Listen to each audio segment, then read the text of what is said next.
오늘의 주요 뉴스입니다. 태풍 찬투가 북상 중입니다. 아직까지 태풍 경로는 유동적이지만 경남 지역은 14일부터 간접 영향을 받아 해안가를 중심으로 많은 비가 내리겠습니다. 경남의 사회적 거리두기 단계가 3단계를 유지하고 있는 가운데 여전히 방역수칙을 지키지 않고 불법 영업을 하는 업소가 적발되고 있습니다. 양육의 가장 큰 걱정은 경제적인 부담입니다. 고성군이 전국에서는 처음으로 태어나서 고등학교 졸업까지 양육수당을 주는 파격적인 지원책을 발표했습니다. 코로나19 탓에 소비가 위축되면서 배추값이 평년보다 절반 가까이 떨어지는 상황입니다. 게다가 최근 자주 내린 비에 출하를 앞둔 배추가 썩어가고 있습니다.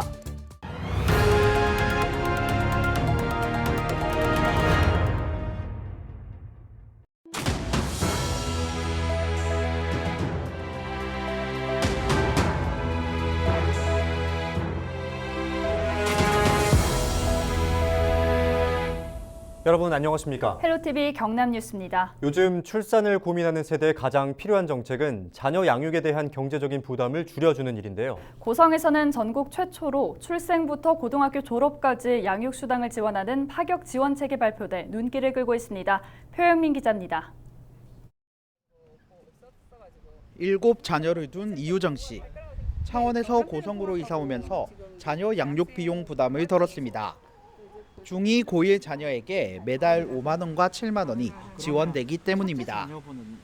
고성군이 청소년들에게 지급하는 꿈 키움 바우처 사업. 이른바 14살부터 18살에게 지급하는 청소년 수당 덕분입니다.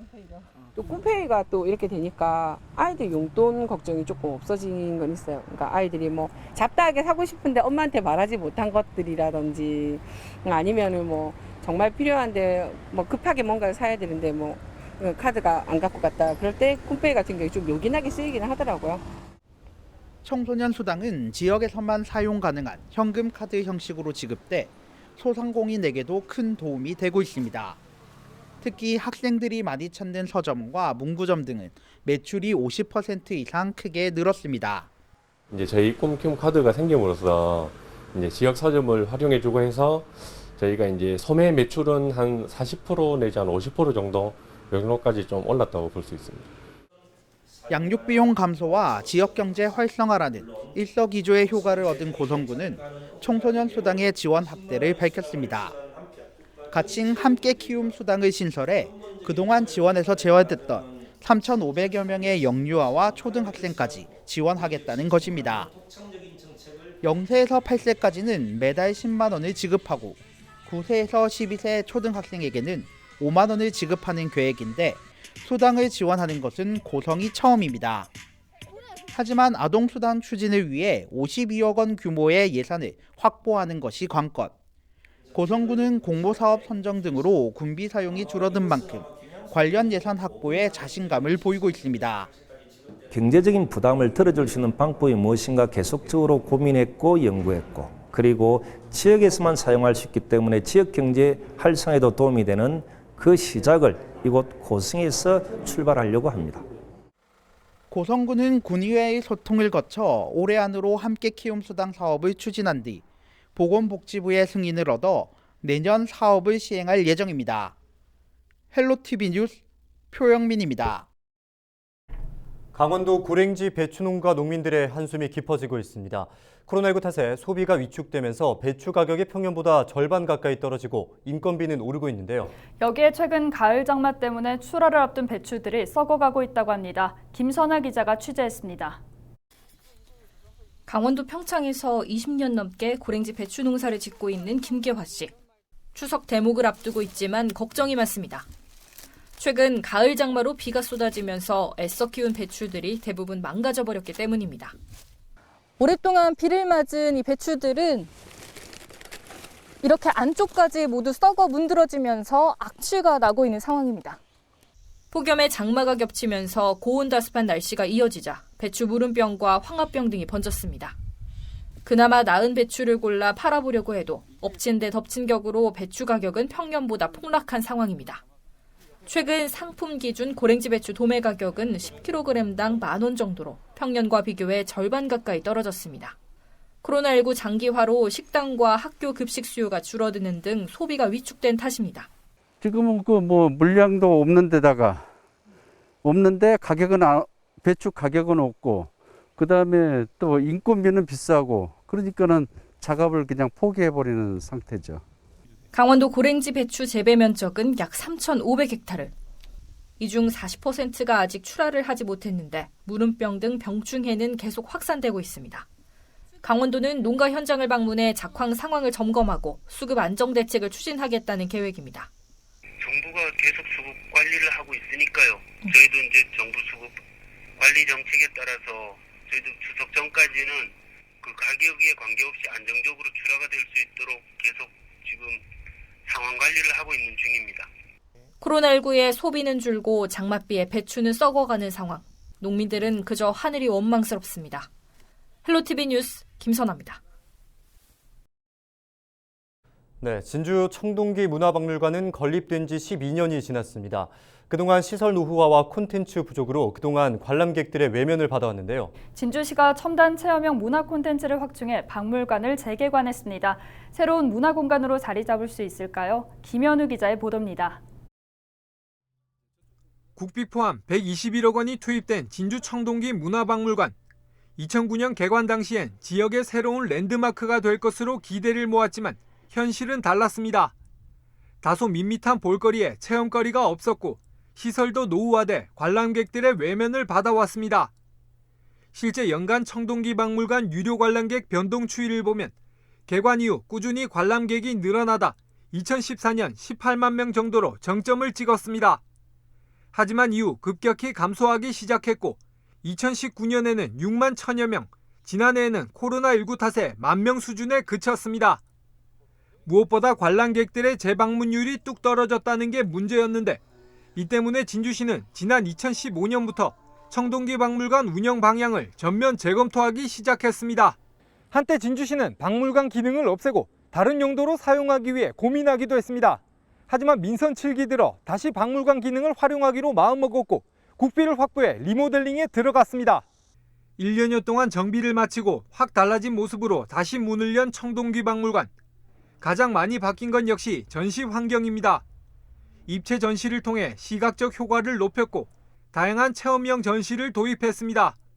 또 실감 영상관이 설치됐고 증강현실과 가상현실 기술을 활용한 체험거리도 만들어졌습니다.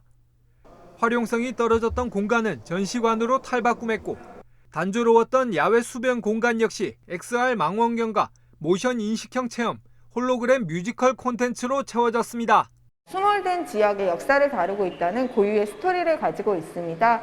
이러한 스토리를 활용해서 저희가 새로운 실감 체험형 기술까지 도입함으로써 그 가족 단위 관람객들 그리고 아이들이 보다 좀 쉽고 즐겁게 우리 문화를 체험하실 수 있는. 다만 과제도 있습니다. 청동기 박물관은 도심지와 20km 정도 떨어져 있어 낮은 접근성이 단점으로 지적돼 왔습니다. 때문에 반나절 즐길 거리와 먹거리가 필요한데 현재로선 이를 보완할 필요가 있습니다. 지금 설계 중에 있는데 좀 곧 발주할 겁니다. 딸기 체험관이라 해가지고 요 빌리트 건물 밑에다가 체험관을 만들 것입니다. 그럼 이 대평에 딸기가 많이 나는데 그 딸기를 가져와가지고 자기가 직접 음식물을 만들어가지고 자기가 먹을 수 있도록 그런 체험 공간도 내년에. 진주시는 내년 상반기까지 체험 콘텐츠를 추가로 보강하고 건물 내외부 조명과 조경시설을 정비할 계획입니다. 기존에 설립되어 있는 국립진주박물관이라든지 경상대 박물관, 익룡발자국 전시관, 그리고 이성자 미술관 이런 문화 기반 시설들과 패키지를 만들어서 시민들이 관람을 하고 또 관광객들이 와서 보고 즐길 수 있는 120억 원이 넘는 예산이 투입됐지만 애물단지 취급을 받아왔던 진주 청동기 문화박물관. 첨단 콘텐츠를 통한 가족 친화형 문화 놀이터로 거듭나며 관람객들의 발길을 다시 이끌고 있습니다. SCS 김현우입니다.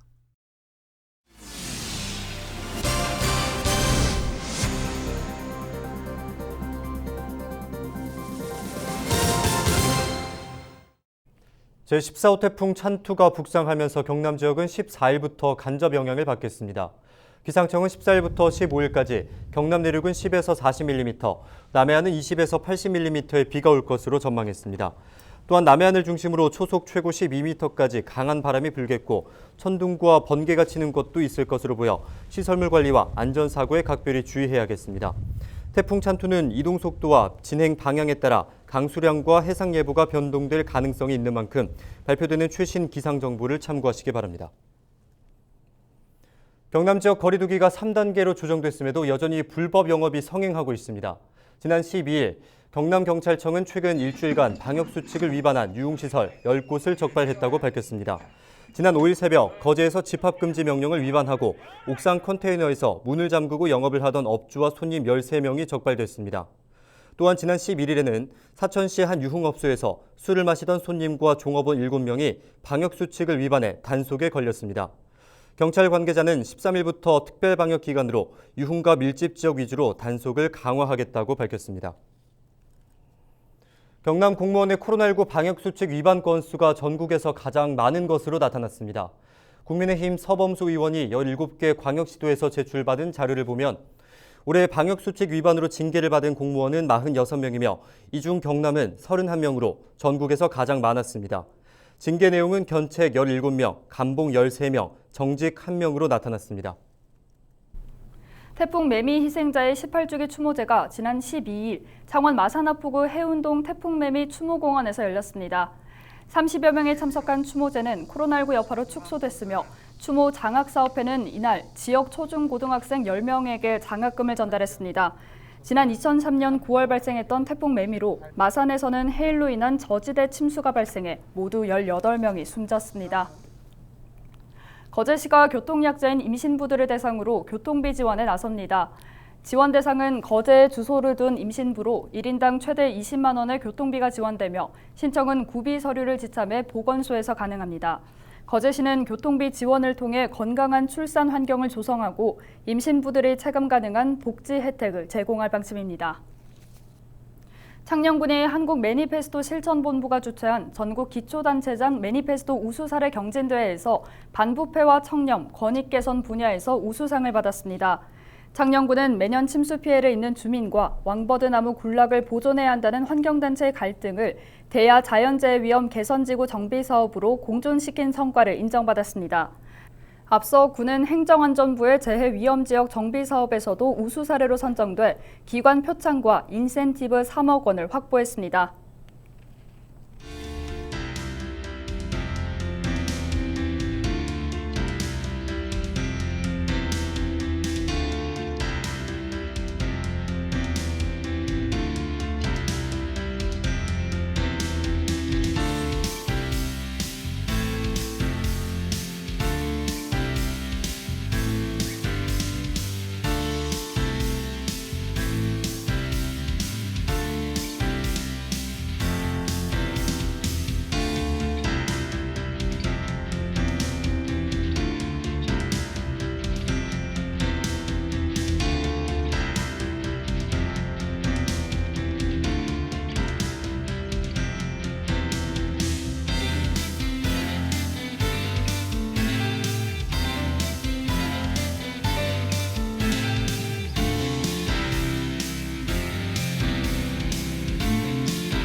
갓난아기가 버려지는 사건이 잇따르고 있습니다. 이를 전남 여수의 한 원룸촌에서 신생아가 발견됐는데요. 쓰레기 봉투에 담겨져 있었습니다. 신고를 받고 출동한 경찰이 이 신생아를 곧바로 병원으로 옮겨 생명엔 지장이 없다고 합니다. 비정한 아이가 없나는 하루 뒤 경찰에 체포됐고요. 지난달 청주에서는 음식물 쓰레기통에서 신생아가 발견되기도 했죠. 네, 맞습니다. 쓰레기통에서 고양이 울음소리가 들린다는 신고를 받은 소방당국이 구조했었죠. 이 신생아의 친모는 살해 미수 혐의로 구속됐는데요. 도대체 왜 이런 끔찍한 일이 끊이질 않는 걸까요? 네, 어떤 사연이 있는지는 모르지만 생명 경시, 부모의 책임감 결여가 낳은 비극이 아닐 수 없습니다. 이런 비극이 더 이상 일어나지 않기를 바라면서 뉴스를 마치겠습니다. 고맙습니다.